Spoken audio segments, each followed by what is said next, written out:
Já, komið sæl. Ég heiti Hólmgeir Jónsson og framkvæmdastjóri Sjómannasambands Íslands. Ég ætla að fara hérna lauslega við kynningu á kjarasamningi sem skrifað var undir þann 18. febrúar síðastliðinn. Eins og þið munið að þá var gerður samningur fyrst 14. nóvember.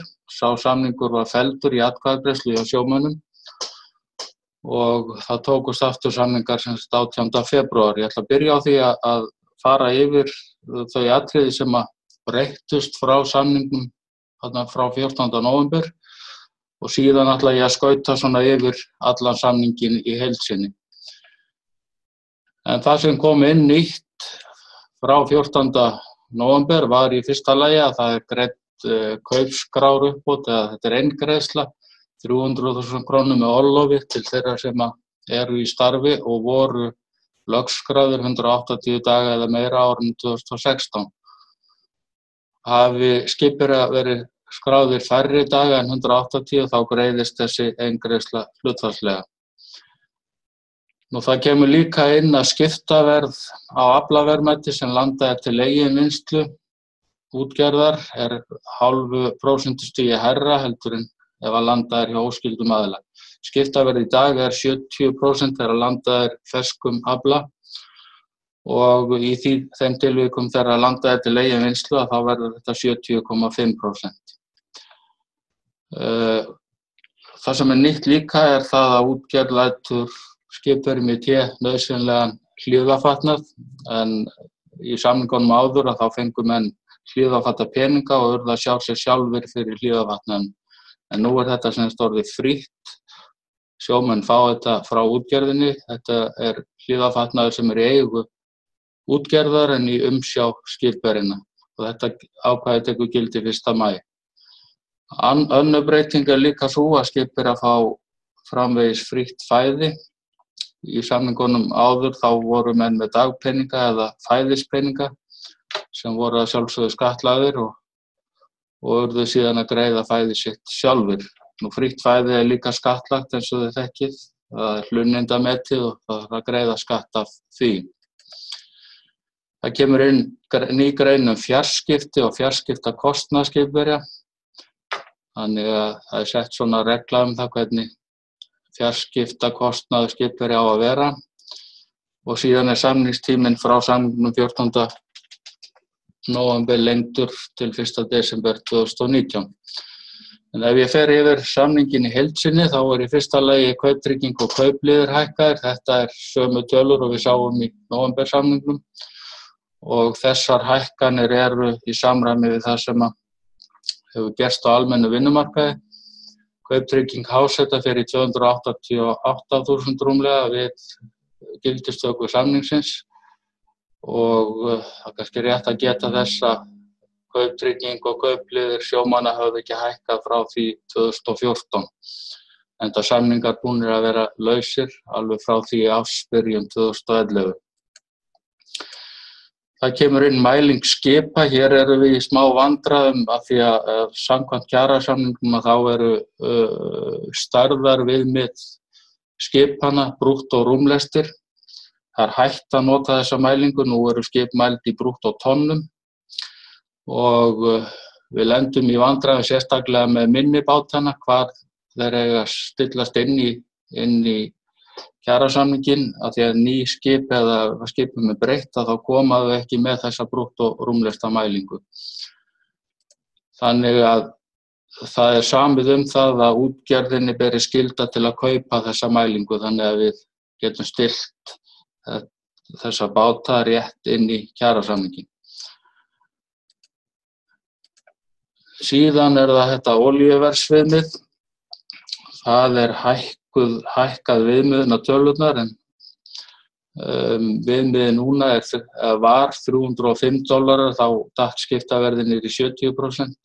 Það fer í $353 en þetta breytir samt ekki því að skiptaverð í dag 70% af brúttóverðinu. Þessar tölur eru bara uppfærðar miðað við erlenda verðbólgu og eru svona tekið alltaf þegar kjarasamningar eru gerðir þá þessi viðmið hækkuð. eins og ég gat áðan, þá kemur inn nýtt ákvæði þarna undir að ef að selt til eigin vinnslu þá skiptaverð 0,5% hærra heldur en skiptataflan þarna sem ég sýndi áðan segir til um. Þetta þýðir 0,7% í kaupi. En þetta á eingöngu við þegar aflinn seldur skyldum aðilum. Ef að aflinn seldur óskyldum aðila þá skiptaverðið ennþá 70% eða það sem olíuviðmiðið segir. Það gerð breyting á samningum fyrir frystitogarana. Þetta hefur engin áhrif á frystitogara með 25 til 26 manna áhöfn, en það að koma eitt nýtt skip þar sem meiningin að séu 32 til 36 menn í áhöfn og samningurinn aðlagaður að því skipi sem að koma til landsins núna. Á því skipi verða 32 eða 36 menn. Nýskip, svo kallar nýsmíðaákvæði, það fellur út á 14 árum, ég segi hérna 7 til 7. Þetta þýðir það að skip sem koma inn næstu 7 árin, þau geta notað þetta nýsmíðaálag í 7 ár, en skip sem kemur á 8. ári getur þá notað það í 6 ár og svo framvegis, þannig að eftir 14 ár þá verður þetta ákvæði fellt út. Það ekki öll nýskip sem að geta nýtt þetta ákvæði, það þarf að uppfylla ákveðin skilyrði til þess að sé hægt að uppfylla þetta. Ég ætla ekki að fara nánar út í það hér, en það eru nokkur dæmi um það að nýskip hafi ekki getað nýtt þetta. En þetta sem fellur út og verður farið út 1. mars 2031. Öryggis- og hliðarfatnaður, eins og við gátum áðan, þá verður mun útgerðin sem sagt leggja skipverjum til allan hliðarfatnað. Hliðarfatnaðurinn verður í eigu útgerðar en í umsjá skipverjans. Og þetta ákvæði tekur gildi 1. maí 2017. Frítt fæði, útgerðin lætur skipverjum fullt fæði í té, endurgjaldslaust. Eins og ég sagði áðan að þá eru skattareglur þannig að frítt fæði metið til hlunninda. Fullt fæði heilan dag metið á 1327 krónur og allir sem eru á fríu fæði þurfa að greiða skatt af þessu hlunnindamati. Smábreytingar á orlofinu. Það var þannig að þeir sem höfðu öðlast 10 eða 15 ára réttinn og skiptu útgerð, þeir verða að byrja alveg upp á nýtt, en nú sett inn að það tekur 3 ára að ávinna sér réttinn aftur sem menn voru búnir að ávinna sér hjá annarri útgerð. Helgar og hafnarfrí, smá breytingar á því, það á línuskipunum og minni tógskipunum. Þar eru ákvæði í kjarasamningunum frí á föstudaginn langa og páskadag. Nú sett heimildarákvæði að menn geti samið að sleppa þessu fríi eða færa fríi réttara sagt yfir á sjómannadaginn. Þannig ef báðir dagarnir eru færðir þá fengi sjómenn frí á þessum skipum frí í 5 sólarhringa í kringum sjómannadaginn í staðinn fyrir 3 eins og kjarasamningar gera ráð fyrir. Línuuppbót, það greitt svokölluð línuuppbót á línubátum sem eru á útilegu með beitingavél og allir skipverjar sem hafa verið skráðir síðasta árið verið á sjó 110 til 160 daga eða meira fá línuuppbót. Sá sem hefur verið 160 daga á sjó fær fulla línuuppbót, en síðan skerðist hún ef að dagarnir eru færri og fallin út við 110 daga. Óskert línuuppbót 50.000 krónur og greiðist fyrir 15. janúar hvert ár og þá miðað við úthald skipsins síðasta almanaksár. Það líka ákvæði þess að skipverji sem með 50.000 krónur eða meira í tekjur úthaldsdag, hann fær ekki þessa línuuppbót. Sektarákvæði, það aðeins lagað orðalag, þetta hefur engin áhrif. Ég held að sjómenn séu þeir einu sem geta sektað útgerð þegar þeir brjóta kjarasamninga. Þetta nú aðalega notað varðandi hafnarfrísbrot og því um líkt, en líka brot á verkfalli og svo framvegis. Sjómenn voru með kauptrygginguna eða áttu rétt á að fá kauptryggingu greidda vikulega. Þessu er breytt núna þannig að það er samið það að kauptryggingin verði greidd mánaðarlega en menn geta þó samið við útgerðina að fá hana örar. Sérsamningar, það eru víða í gildi sérsamningar á skipum varðandi hafnafrí og skiptimannakerfi og hér er aðeins bara verið árétta það að ef að kemur nýr maður borð þá þurfum við að kynna honum hvaða sérsamningar eru í gildi á skipinu og nýr maður fer bara inn í þá reglu sem að gildir hvað þetta varðar. Síðan kemur fiskverðið sem var nú stóra málið og var leyst þarna í samningunum 14. nóvember og það var engin breyting á því núna þegar við skrifum undir samning 18. febrúar. En það er sem samið það að fiskverð taki mið af markaðsverði og afurðaverði. Ég held að það sé aðeins rétt að geta þess hvernig þessi regla var. Ég ætla að reyna að segja það á mannamáli, ég ætlast ekki til þess að þið skilji það. Það er þannig að meginreglan er sú í kjarasamningi að sjómenn og áhöfn og útgerð eiga að semja fiskverð sín á milli og þetta gildir allar fisktegundir. Hins vegar kom í gerðardómnum 2001 svokallað viðmiðunarverð fyrir 3 fisktegundir, þorsk, ýsu og karfa.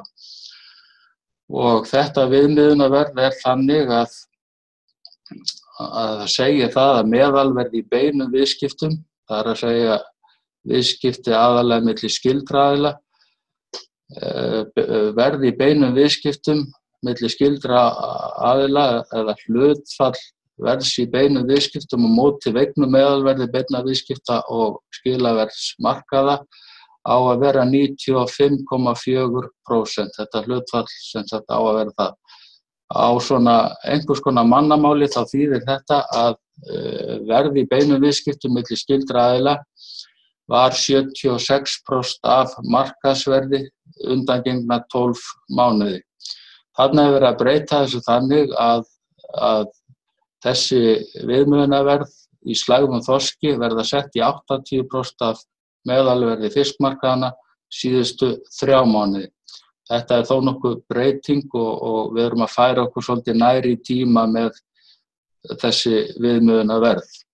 Ég veit að þetta er flókið en við sem hrærumst í þessu daglega, við skiljum þetta svona nokkuð misvel þó.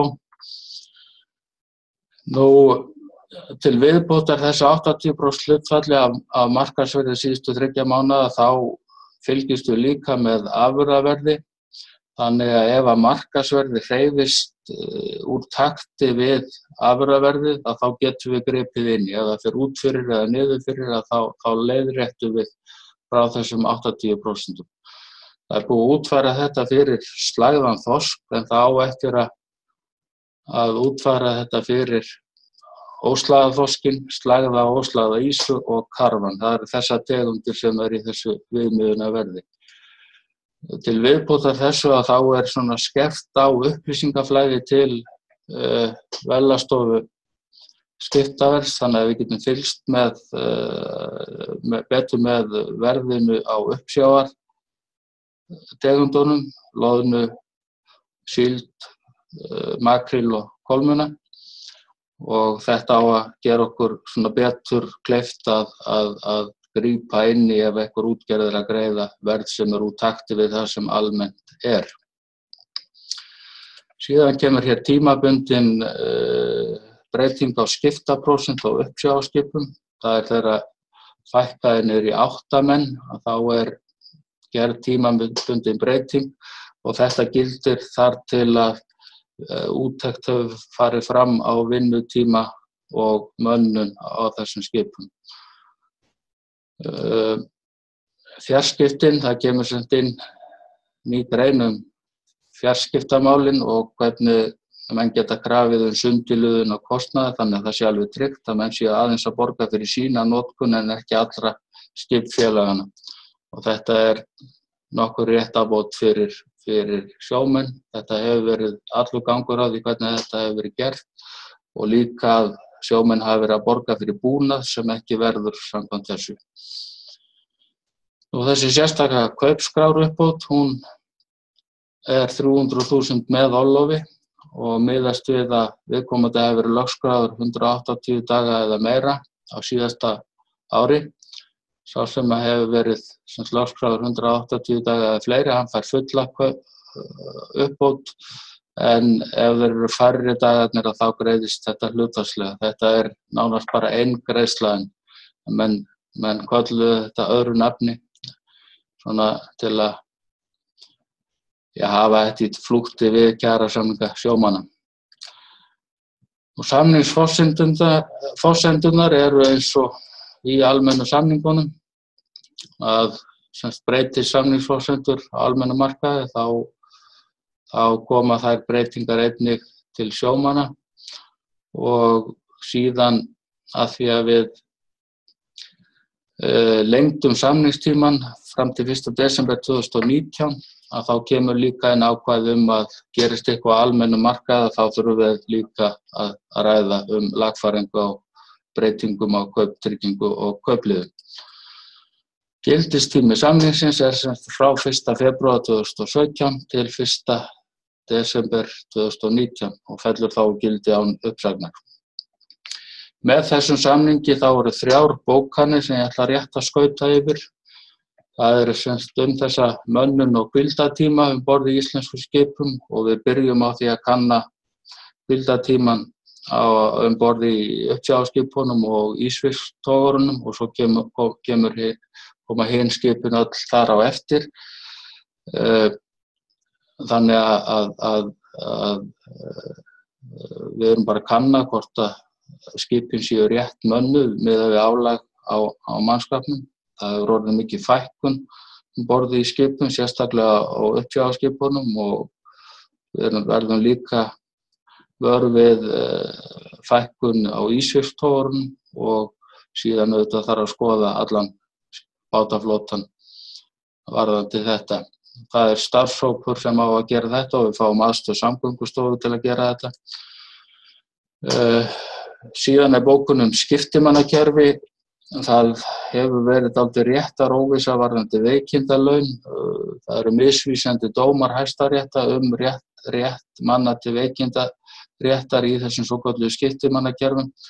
Þetta eru bæði skiptimannakerfi þar sem að menn eru launalausir, þeir eru í fríturum, og eins skiptimannakerfi þar sem að menn eru alltaf á hlut.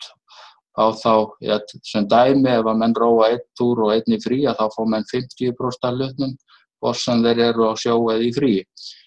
Og Hæstiréttur hefur dæmt að réttur þessara manna til veikindalauna sé misjafn eftir því á hvernig kerfi menn eru, og þetta auðvitað þarf að lagfæra. Og síðan auðvitað er þetta kannski stóra bókunin í samningnum, að við þurfum að fara yfir allan samningana, endurskoðan og breyta orðalagi, lagfæra, færandi nútímans og svo framvegis. Við ætlum aðeins að koma betur á því á eftir, hlaupa hratt yfir þetta og fara í vinnuna framundan vegna samningsins. Það er í fyrsta lagi með fiskverðinu, þá fylgdi fylgiskjal sem að úrskurðarnefnd sjómanna þarf að taka á, og þar er vinna við það að koma upplýsingum uppsjávarfiskinn í betra horf til Velastofu. Það er loðna, síld, makríll og kolmunni. Þessi vinna byrja núna strax í þessari viku. Síðan að koma slægðaþorskinum í það kerfi sem hann á að vera í, og því þarf að vera lokið fyrir 1. maí, og hinum botnfisktegundum, eða óslægðaþorskinum, slæður og óslægður ýsu og karfa, því á að vera lokið fyrir 1. júlí, og þá á nýtt viðmiðun að vera komið í gildi fyrir þessar tegundir. Mönnun og hvíldartími, þeirri vinnu á að vera lokið vegna uppsjávarskipa og ísfisktogara fyrir árslok 2017.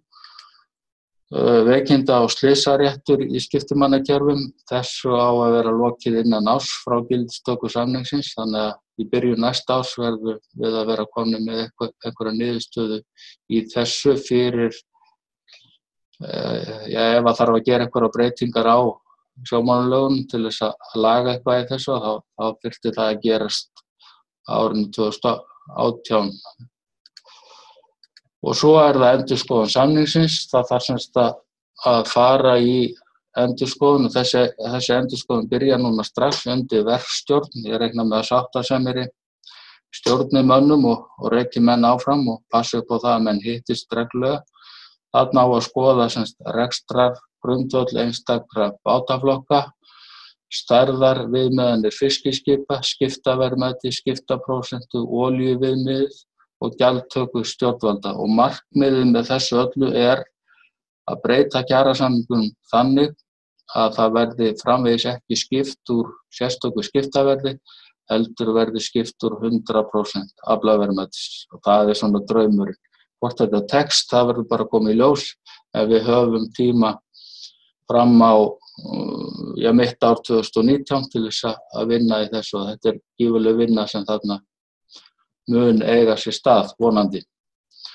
Og síðan þarf að fara yfir ráðningarsamninga. Við erum að upplifa það að menn eru í vaxandi mæli ráðnir í eina veiðiferð í einu. Skammtíma ráðningar, það til að komast undan svona ýmsum réttindum og þessu auðvitað þarf að breyta og við þurfum að fara yfir það hvernig ráðningarsamningar eiga að vera. En þessari allri vinnu á að vera lokið 1. júlí 2019. Nú, ég svo sem búinn að fara yfir svona meginatriði samningsins. Ég vona að þið hafi haft gagn af þessu. Ég held ég sé komin á tímamörk, þannig að ég ekkert að leyfa fyrirspurnir nema það séu mjög brýnar, en þið getið þá alltaf sendt mér póst á hj@ssc.is og fengið nánari skýringar. Takk fyrir.